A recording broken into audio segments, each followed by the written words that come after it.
3 weeks ago, at 2 in the morning, the biggest kid on the playground walked into the sandbox and smashed someone else's entire toy collection.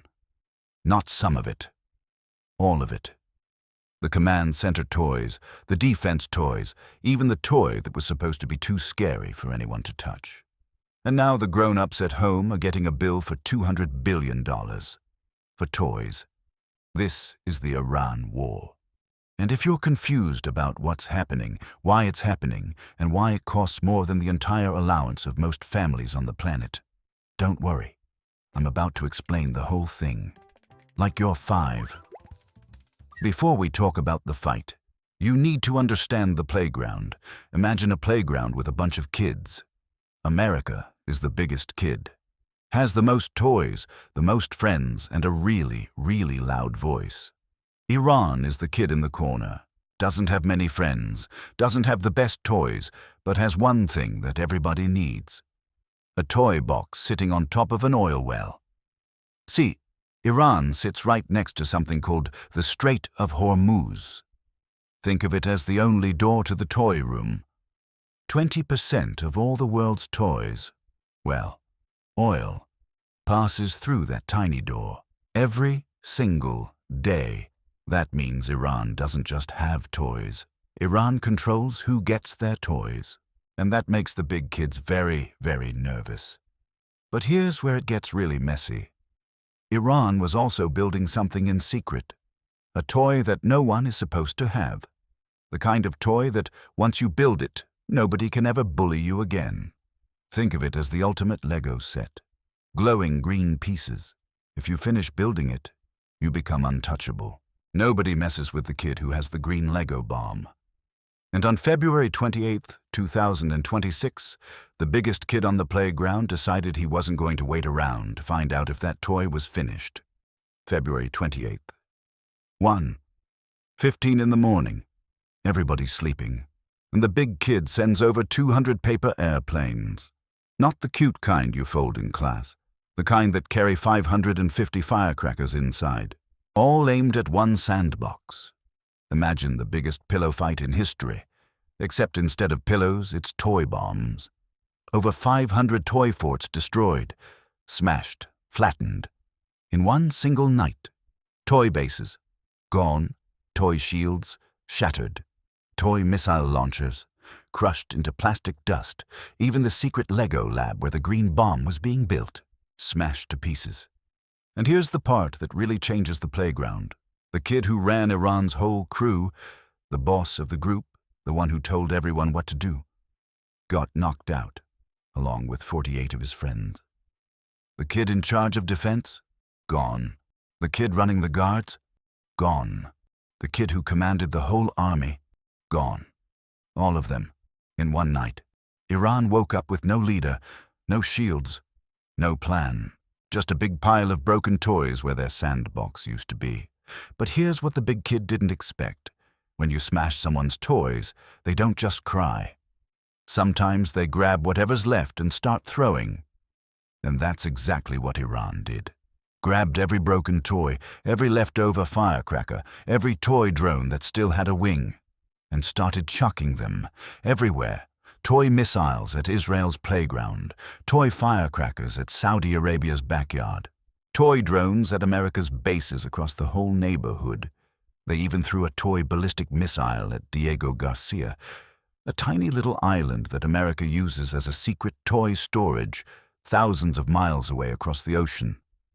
That's like throwing a rock from your backyard and hitting a kid 3 neighborhoods over. But here's the move that really shook the whole playground. Iran's most powerful toy wasn't a missile, it was a door.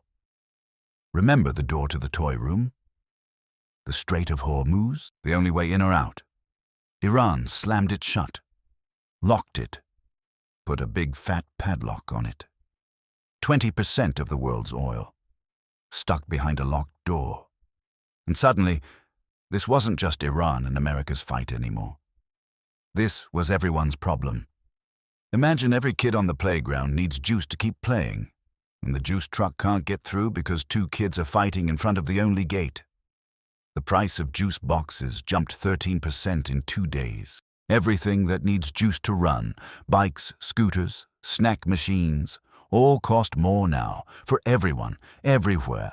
And while all this chaos is happening, toys flying, doors slamming, juice prices skyrocketing, there's one kid on the playground who isn't fighting at all.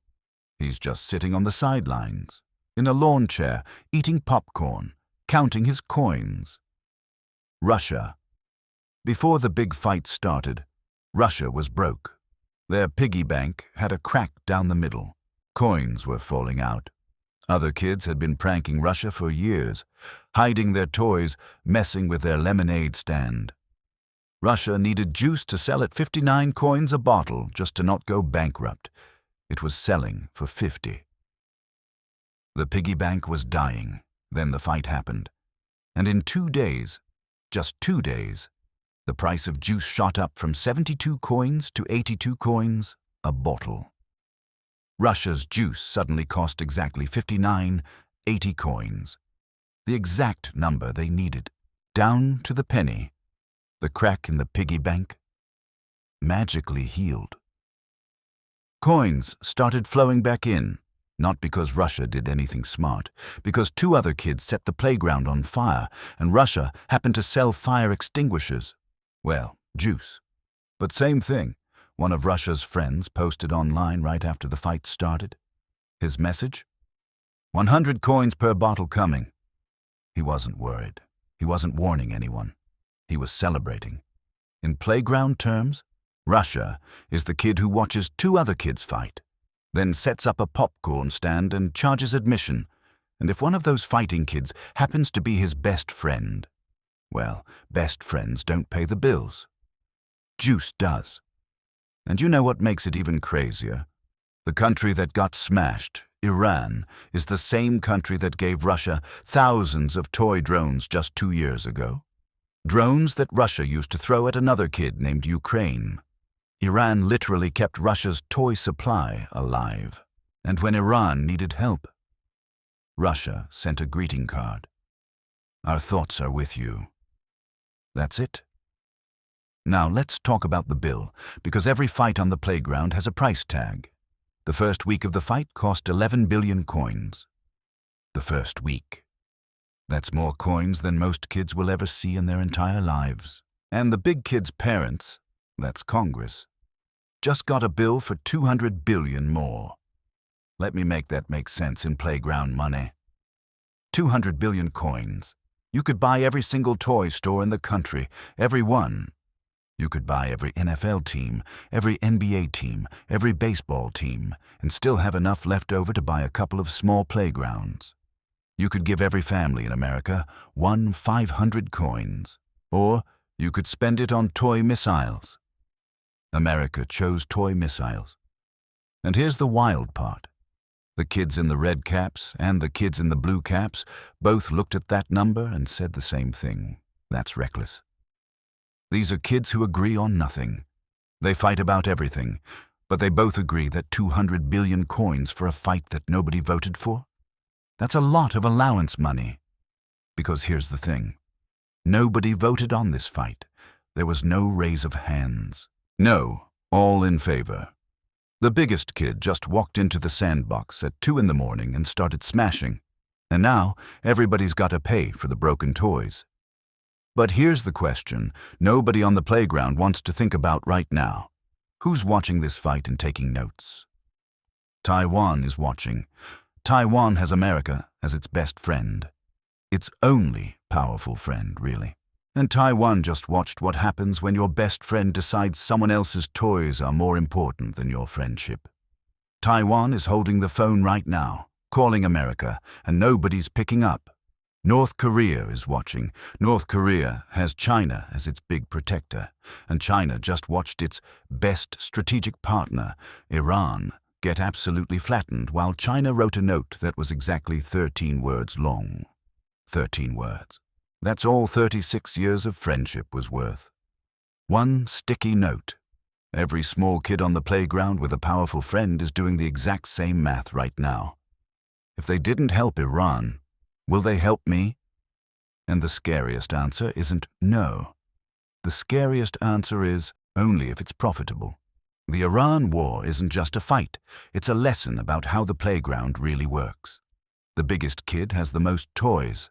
The richest kid sells popcorn while others bleed. And the kid who thought he had friends, he found out at 2 in the morning that he was alone. If you actually learned something from this video, subscribe. Because I just explained a $200 billion playground fight in less than 11 minutes, and I'll keep explaining what happens next. One question in the comments. Taiwan or North Korea? Who finds out their best friend's phone is disconnected next? See you in the playground.